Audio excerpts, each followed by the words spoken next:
शङ्करं न स्मरामि क्षन्तव्यो मे पराधः शिव शिव शिव भो श्रीमहादेव शम्भो।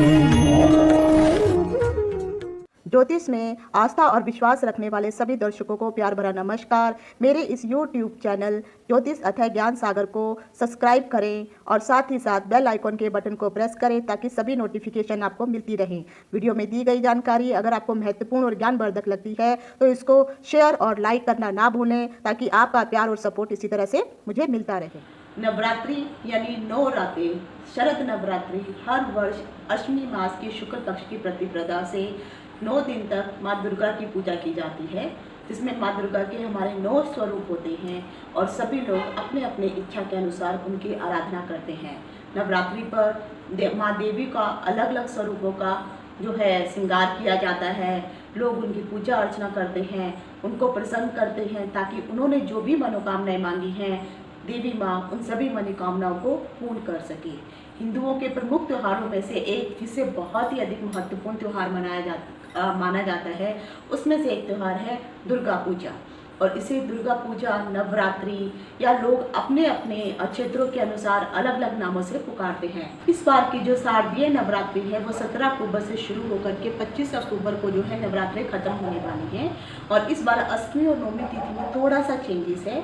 वो उसमें चेंजेस क्या है वो मैं आगे आपको बताती हूँ, जिसके कारण जो देवी नवरात्रों में जो देवी की पूजा की जाती है तो जो लोग व्रत करने वाले हैं पूरे 10 के 10 9 के 9 व्रत करने वाले हैं उनके लिए जो है नवरात्रों के व्रत में थोड़ा सा चेंज हो जाएगा। और देवी की आराधना करने के लिए आपको जो है पूरे के पूरे 9 दिन मिलने वाले हैं।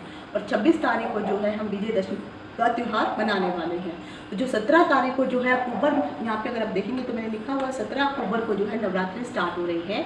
उस दिन जो है शनिवार का दिन है और इस दिन प्रतिपदा का तिथि है और इस समय घट स्थापना की जानी चाहिए।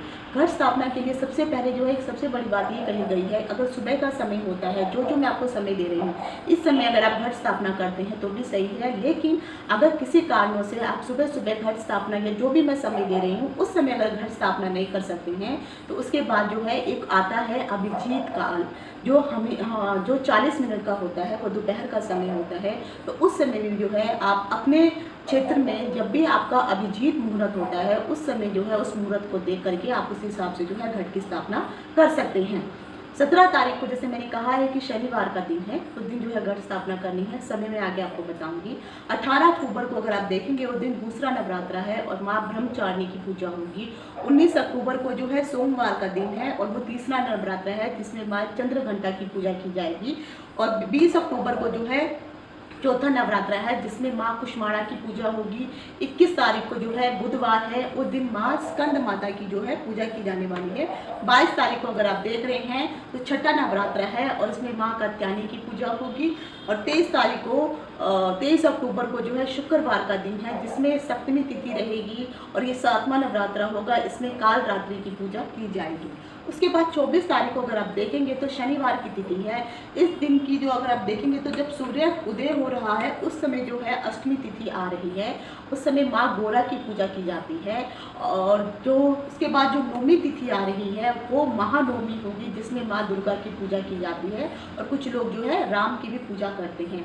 तो ये महाअष्टमी की पूजा हो जाएगी क्योंकि उस दिन जब सूर्य उदय होने वाला है 24 तारीख को, तो उस समय की जो तिथि होने वाली है वो अष्टमी तिथि है। तो ये तिथि दोपहर तक रहेगी और दोपहर के बाद जो है नवमी तिथि शुरू हो जाएगी। तो जो लोग 9 दिन के नवरात्रों का व्रत कर रहे हैं उनके लिए ये खुशखबरी हो जाएगी कि आपको जो है एक दिन में 2 नवरात्रे हो जाएंगे और दोनों नवरात्रों का आपको जो है फल मिलेगा। तो 24 तारीख को जो है आप शाम के समय जो लोग कंजका की पूजा करते हैं, जो लोग अष्टमी की पूजा करते हैं, वो लोग जो है सुबह से लेकर के दोपहर तक का जो समय है उस समय जो है आप अष्टमी की पूजा कर सकते हैं।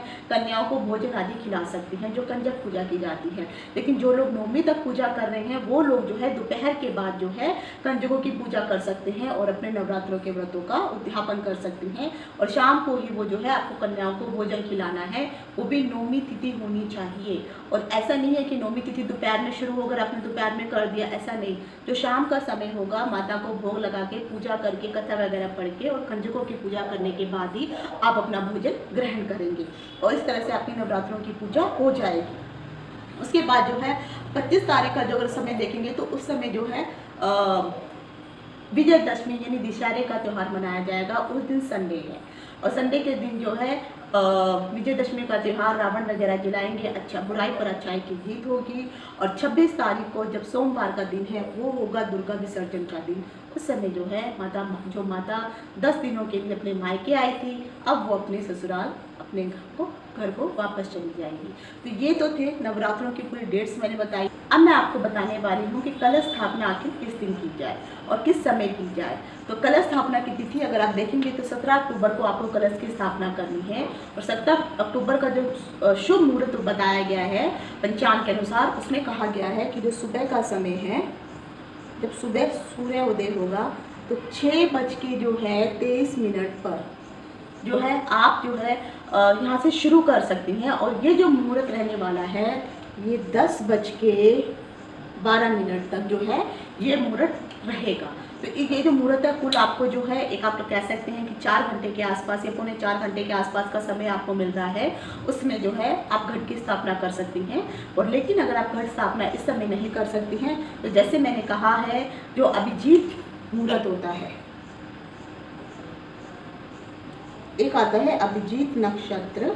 तो इस अभिजीत नक्षत्र का जो समीक्षा 12 बजे से 1 बजे के बीच में होता है। तो आप जो है अपने शहर के अनुसार जब भी अभिजीत नक्षत्र का समय होगा उस समय वो 40 मिनट या 45 मिनट का नक्षत्र होता है और ये 8वां नक्षत्र होता है पूरे दिन का। तो इस समय भी आप घर में जो है घट की स्थापना कर सकते हैं और माता रानी आपकी सभी मनोकामनाओं को पूर्ण करेगी। अगली बार मैं एक नई जानकारी लेकर के आपके साथ आऊँगी और आशा करती हूँ कि ये जो जानकारी मैंने दी है आपको पसंद आई होगी। अगली बार की जो जानकारी लेने वाली हूँ उसमें मैं बताऊँगी कि आखिर नवरात्रों में इस बार माता अपना कौन सा वाहन लेकर के आ रही है और कौन से वाहन में वो क्या फल देने वाली है। तो आपको आशा करती हूँ जो वीडियो पसंद आया होगा। कुछ जानकारी चाहते हैं कमेंट बॉक्स में लिख सकते हैं। आज यहीं तक, शुभ नमस्कार।